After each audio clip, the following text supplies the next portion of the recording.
Welcome to the Subjective Professor podcast, where we reject coercion and hypocrisy. This is episode 246, and we're going to talk about the Israel Conundrum. Sorry for being a little bit late, and actually a lot later than I normally would do my recording and posting because we had a faculty meeting, the once in a month faculty meeting today. Then there was the midweek service I had to prepare and also do. Yeah, we still do that midweek services. And then got back and found out my kid's car battery died on campus. And of course, we had to go down and jumpstart him. That took a while. But anyway, so now that that's all out of the way and I'm exhausted, I'll just share some thoughts about the Israel conundrum. So I gave up trying to understand Trump's picks, but someone said, I forget which podcast I was listening to, said that it's all about loyalty. So he is prioritizing people who will be loyal to him, not stab him in the back, um, pretending to be his friend, but really being an agent of the deep state. Well, I wish he could find loyal peaceniks, people who are pro-peace, but apparently we're not going to get that.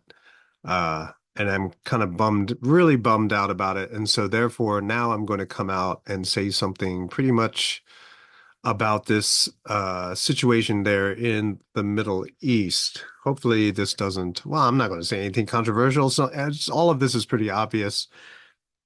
Other people have been saying a lot worse. So I think it'll be okay to put it in the subjective professor's way of talking about things. First of all, it's foreign influence, right? So a different country is pretty much telling the United States what should be done and how it should be done, right? I mean, we're supporting 70% of Israel's budget right now, right? This warfare budget that it has, 70% is coming from the United States, which is ridiculous, right? We have the country's in trouble. We're on the brink of a financial collapse. Does the Trump organization understand this? That fueling this war, which will only get bigger and more expensive, will bring down this country. I don't know. I can't. I don't know. So we can't have Russia interfering with the United States, but Israel, okay, fine. And we don't even have to go into all the various conspiracy theories that uh that a lot of people have regarding that country. I mean, okay, whatever. You can say whatever you want, but right now, let's talk about this war, and it should not be happening. Christians, right? I'm a Christian. I just had midweek service. I'm looking at other Christians who support killing. I don't get it, right? Like some people don't realize that the Israelis, the way they're conducting this war, it's killing a lot of Christians, right? That when the first day of the war, the principal of our school was in contact with people who were hiding in a basement in Gaza because they were being shelled. And they were there basically to help out a church over in Gaza. I don't know if they made it out alive, but I do know that a lot of Christians were killed. Justin Amash's family were killed in a church over there. Not his immediate family, but relatives. They were killed over there, and they were Christians. So, how do Christians here advocate and support Israel when they're killing Christians? I don't get it. And I thought they were supposed to be pro-life, right? Doesn't pro-life apply to people already born? Or maybe not. I don't know. Now, if there are people that who want to go and fight, go ahead, go fight, right? And you will probably regret it, right? Because I'm fairly certain it is not anything like the way they are describing it on the propaganda stations, right? Because you can't, because the horror of war is just that. It is much worse than you believe. And plus, you're stepping in a world that is a different culture, right? It is everything is different over there. The killing, the prisoner taking, the treatment of prisoners, it's different. And if you're not mentally ready for that, then don't say anything at all. Then the next objection is, well, if we understand race dynamics, if you just listen to the things that we're hearing over here regarding the hatred of Palestinians, right? What people think about Palestine, it's straight up racism, right? I mean, so on the one hand, we're talking about slavery, we're talking about microaggressions and all this other kind of stuff. But hey, straight up, open racism, perfectly fine, right? And whenever you're going to encounter racist rhetoric, like we are right now, coming out of the Middle East, it tells you that there's more to the story, right? That if you're just hearing one side of it, then you're definitely not hearing the other side. And that's a problem. Uh, One thing that a lot of people fail to remember is that before the formation of the Jewish state, the Israeli of Israel, Jews were living there in Palestine. They were peacefully cohabitating with the Palestinians there. Maybe it was an uneasy peace, but they weren't killing each other. And how do they do that? Well, because the Jews, when they went there, they bought their land, right? So you go there, you eke out a living by purchasing the property where you want to live. And from what I understand, later on, it became easier to just simply kick people out and say, it's our land now. Like, really, you didn't think that would cause any problems, did you? Right. So if you had to purchase the land, and maybe eventually, if there's too many of you, that there's going to be social problems, well, then you work them out organically. You figure it out because you don't want to have a Hatfields and McCoys situation, right? You're going to try to figure this out organically.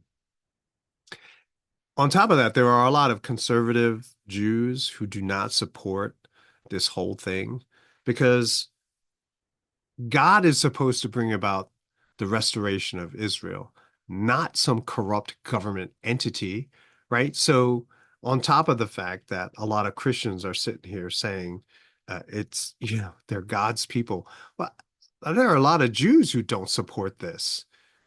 And plus, a lot of people in the United States buy into this racist perspective because it feeds into their anti-Iran sentiment and bigger picture anti-Russian sentiment, right? And so basically, it's just one giant racist, biased, subjective, hypocritical, and unjust endeavor. It's maddening, really, to have to sit here and listen to all of this stuff and just be powerless to, you know, speak out against it. And it just drives me nuts when Christians talk about that government entity as being somehow representative of God and his justice. It's just so weird. Like, what are you teaching and preaching on Sunday that becomes a logical, next step or logical conclusion in your thinking? I just don't get it. It's just beyond me, right? And just before we get any further, in case you are scratching your head, like, how can a Christian say that? I just want the killing to stop, right? Let's stop killing people, right? And then let the people who are most directly affected figure out what to do. Don't have your government speak for you, but have the people who have to do all of the dying and killing, let them figure out what they need to do. Like if you went up to any random person and you gave them a choice, right? Would you rather that all these people not die and that somehow you figure something out? Or would you rather be in this situation? And I'm almost certain that people will say, like the overwhelming majority of people will say, yeah, it would have been better if we didn't have this.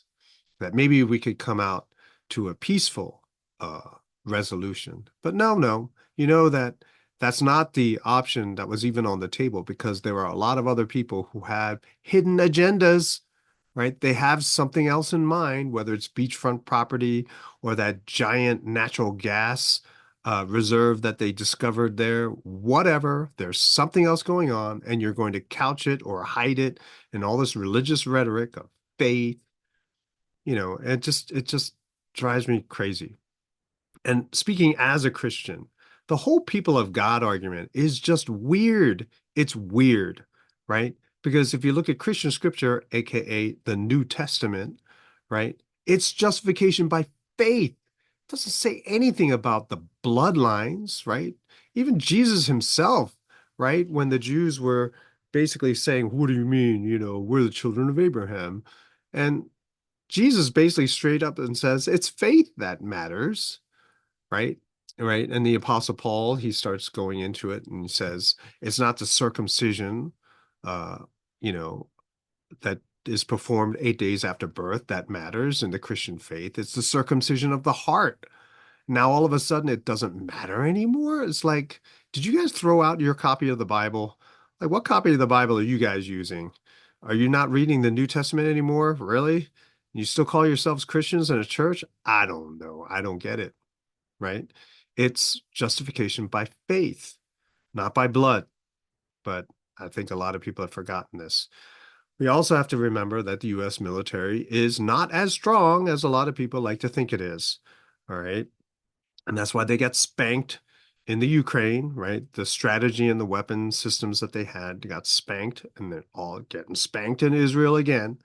But no, no, no, we're not going to learn that lesson, right? I talked about this before in a different episode. Um, not going to talk about that, right? Say, hey, the US is number one, right? And we'll just ride that horse till it dies, right? That we're number one. And then if Israel wants to engage in that foolish behavior, aka war, why should it mean anything to us? I mean, they can do that if they want. If they want to wage war, let them, and then take responsibility for everything that happens. Why should they drag us into it? It reminds me of Thucydides' uh, on justice, power, and human nature, which is basically the speeches of a much longer work, the Peloponnesian War. And basically, Thucydides was talking about the war between Sparta and Athens and how it dragged the entire peninsula into the war.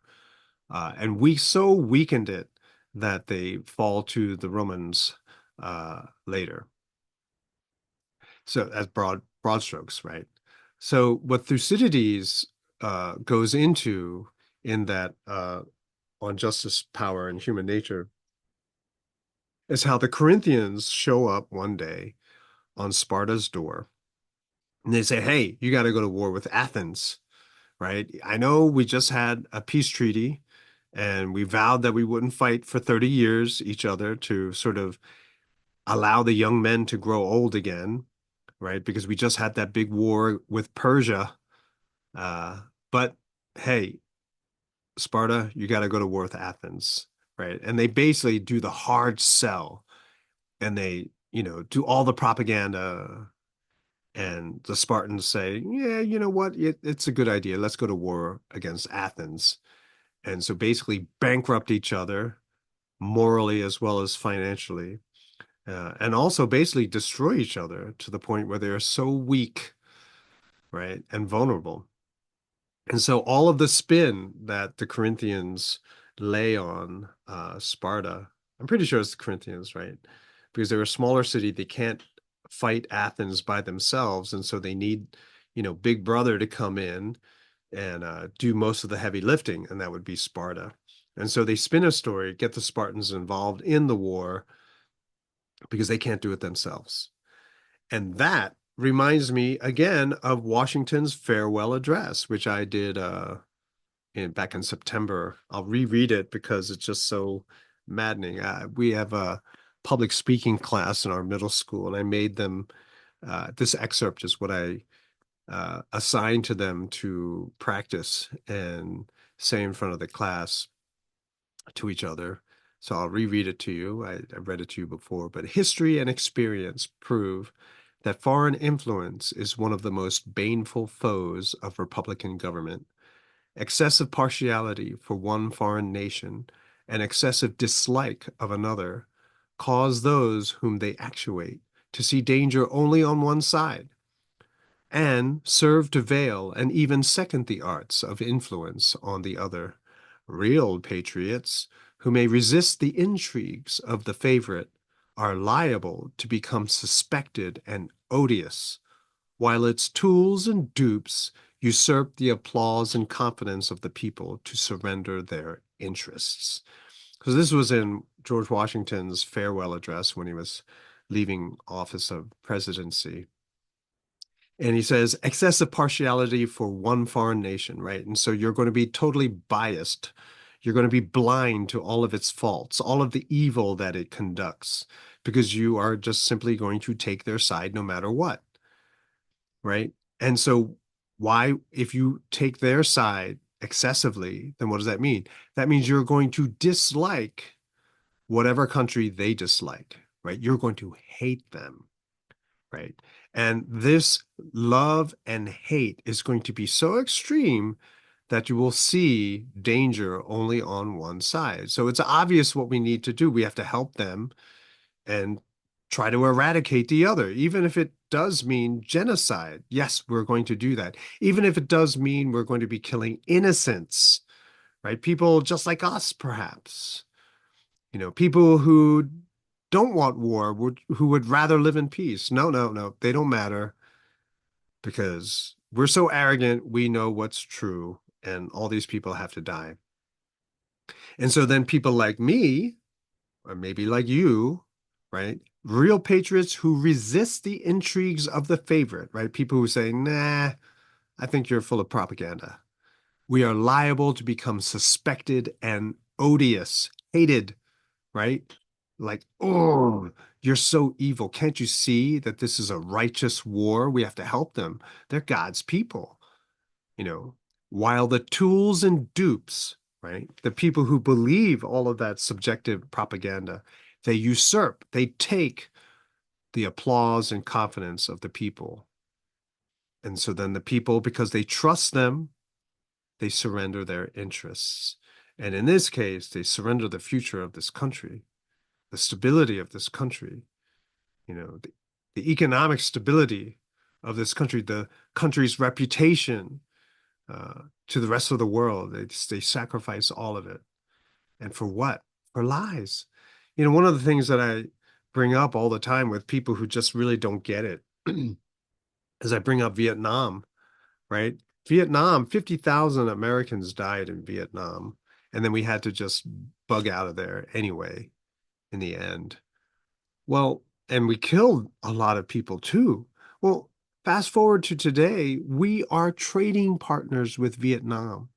It's basically the same government. So why did we have to go to war? Why did we have to create all those bad feelings? It was pointless. There was no reason to do it, especially if you think about it. If you talk to those people who are fighting in Vietnam in the 60s and 70s, and you say, hey, you won't believe this, but 50 years from now, we're going to be trading partners. Like, does it even make sense? It didn't make sense then. It doesn't make sense now. And that basically is this war in the Middle East. It just doesn't make any sense, right? And we can get into Netanyahu and the fact that he was on his way to prison. And so this war conveniently started, so it delays him from going to prison, right? And then it triggers his dream of having this wide war to implicate all of these people to get the US in on it so that they can achieve their goals. It's just ludicrous. And it just bothers me that so many people will blindly support this. Maybe they're paid to. I don't know. There are all those people who are being bought off by the lobby, the Israeli lobby. How does that even work? How can that even be possible? It just boggles the mind. Um, but yeah, hopefully Trump is playing 3D chess here and is just going to put in these people, but then order them all, bring it to a close. And hopefully it does not escalate. Lord, I hope it doesn't escalate. And because there's no good, honest leg to stand on. Sorry, that's it for this episode. A little bit late. I'm a little bit tired. I'm a little bit mad. All right, I'll talk to you guys next time.